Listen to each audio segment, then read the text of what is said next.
Hey folks, this is the recap from this week in Washington, D.C. We're going to go over a few things. War powers resolution vote, the president's actions in Iran, of course the impeachment articles, a thing called PFOS and PFOA, and China and 5G. So let me just start maybe with China and 5G, and let me refer to my notes here because we had a bunch of bills that we moved.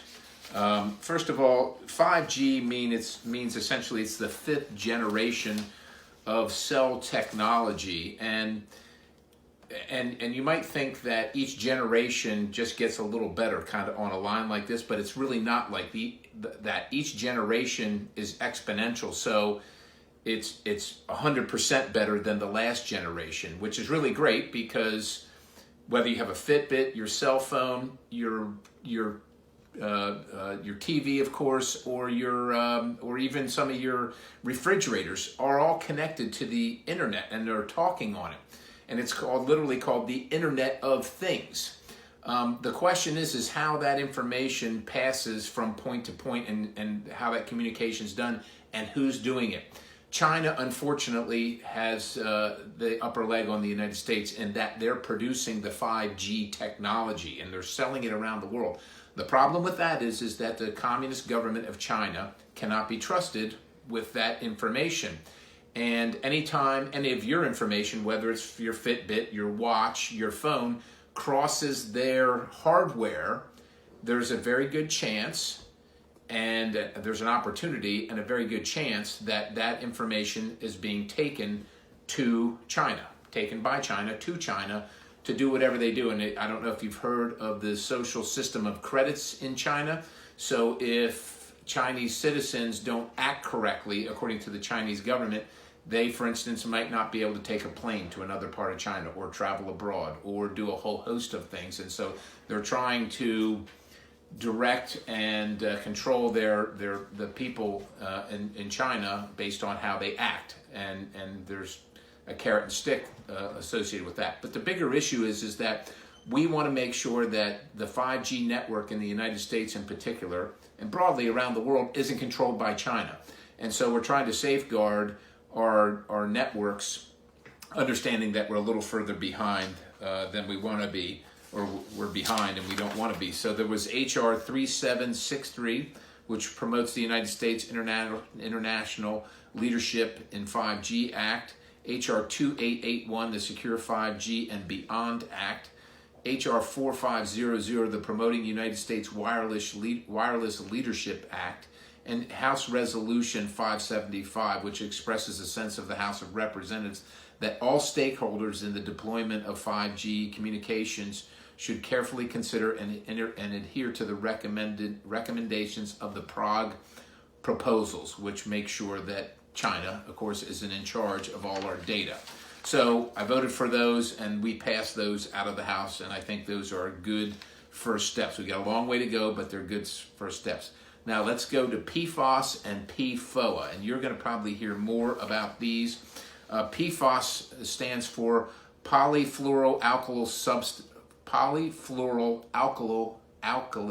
substances. Whoa. Yeah, it's these chemicals have been around since the 40s, and it's a family of chemicals, literally in the thousands, that do a whole lot of things for increasing and expanding and enhancing human life. For instance, they use them inside veins to plug a faulty a hole in a vein or in your heart. They also use them in production of fighter planes and a whole host of things all around your daily life. Unfortunately, there's some questions about the compatibility of some of these substances with humans. Now, the important thing to know is that there are questions, and the CDC is studying these things, but hasn't made a determination yet. Anyhow, we passed bills that I voted against, essentially ending PFOS and PFOA and everything in that chemical suite. So we looked at the whole entire suite of chemicals and said anything within it is going to be banned. It's first of all, the science doesn't support it. We don't have any science to support it. The science is incomplete. They're studying it right now. Second of all, these things enhance human lives. Third of all, when you ban it, we can't even replace things that we know are bad with new things that are good or potentially good. And so it's just kind of getting the cart before the horse. EPA is studying it. They have come out with an action plan, actually, as of just late last year, an action plan on PFOS and PFOA. And one of the big things that people are familiar with these two chemicals, in particular, are firefighting foams, especially used on military bases. And so they have potentially leached into the subsurface and the water supply. These two particular chemicals, the PFOS and PFOA firefighting foams, are already banned. It's all the other downstream stuff that we're taking a look at. So we want to make sure, A, that the groundwater is safe, that it is based on science, and we don't kind of hamstring ourselves from doing better things with follow-on substances that can really continue to enhance our lives. So I think there's going to be more to follow on that, but I think these bills were not ready because first of all, they just weren't based in science at all, because the science is incomplete. And second of all, they really hamstring us from actually cleaning things up that we want to do.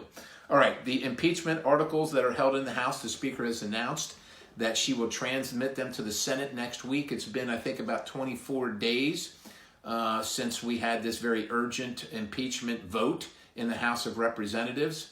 As you know, constitutionally, the House does the investigation and provides that investigative indictment, so to speak, to the Senate. The Senate has, by Constitution, the purview of the trial. They are the ones that hold the trial. Now, it's not going to be a trial like you might envision in your county court or in federal court or something like that. The senators will sit as the jury. They, I think, are limited, at least based on the current rules, about how much question. It's not a back and forth of questioning and so on and so forth. They probably get 5 minutes each to ask a question or make their statement, and that's it. And there are managers from the House and the Senate that actually perform the trial, so to speak. So that allegedly is going to happen. We're going to vote, according to the Speaker, on sending the articles over to the Senate. And we're going to do that next week. And now let's turn to the President's action in Iran and the War Powers Resolution. As you already know, the President made the decision to eliminate Qasem Soleimani, who's been a malign actor towards the United States and the West since 1979, when the Iranians took the American embassy members hostage and held them, and so on and so forth. Since that time, involved in the Khobar Towers bombing, involved in the Beirut, Lebanon bombing, where we lost over 100 Marines, involved in the deaths, the untimely and unpleasant deaths of hundreds of American service members, involved in the thousands of maimings of service members, including members of military members that resided in Pennsylvania, served in the active and reserve components. This guy is the terrorist of terrorists, and quite honestly, it is dereliction of duty, in my opinion, to send combatants to defend the country and prosecute the United States wars, knowing that this person was out there and having done nothing about that. And I think that the fault of that falls on both Democrats and Republicans.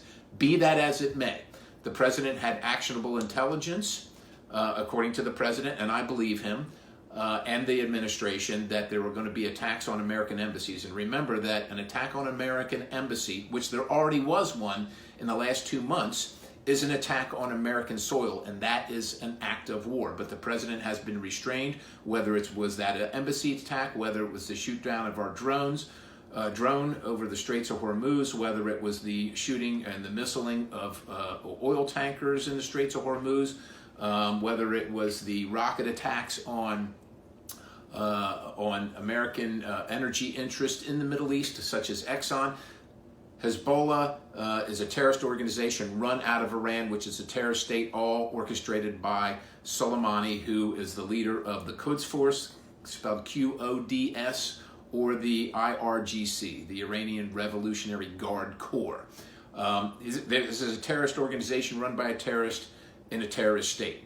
Had actionable intelligence, and they took action and eliminated that threat. And it is long overdue, in my opinion. Now, based on that, members of Congress sought to limit the President's ability to do that through the War Powers Resolution, and saying that he must come to Congress prior to declaring an act of war. Folks, it's already in the Constitution.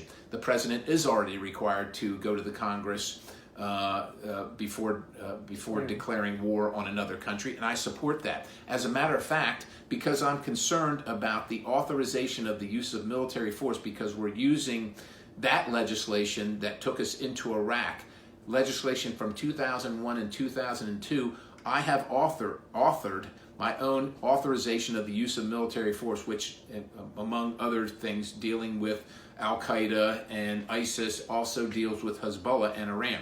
I couldn't get my friends on the other side of the aisle to even discuss it under President Obama. And it should be discussed under President Trump. But here's what should not be done. The president shouldn't be limited at a time where it supports the enemy and sticks a finger in the eye of our leader, whether you agree with him or not, supporting the enemy. Any actions that support the enemy, I will not accept and I will not vote for. The president's actions were correct. They were justified by past and predicted future operations that the terrorists were about to embark in. And we can take a look at the War Powers Resolution, but not the way they did it. And I want to talk to you specifically about that. What they ran was called a concurrent resolution. That's a piece of legislation that's never going to leave the House. It's never going to go to the president's office for signature. It's essentially making a statement. And my point in saying this is that was just making a statement to poke the president, poke a finger in the eye of the president, and literally support our enemy, Iran. If they really want to limit the president's power and say that he can't defend the country when he knows that there's an attack that's going to take place, if that's your position, that's great. Put that vote up, make it a bill, and limit the president's power, and put your vote on that and stand before your constituency. But what they did was they said, well, we want to limit the president's power. They told you that, knowing full well that this is going nowhere. It's never going to leave the House. It's never going to get a signature. It's not really going to limit the president's power. It's going to be a talking point in an election cycle.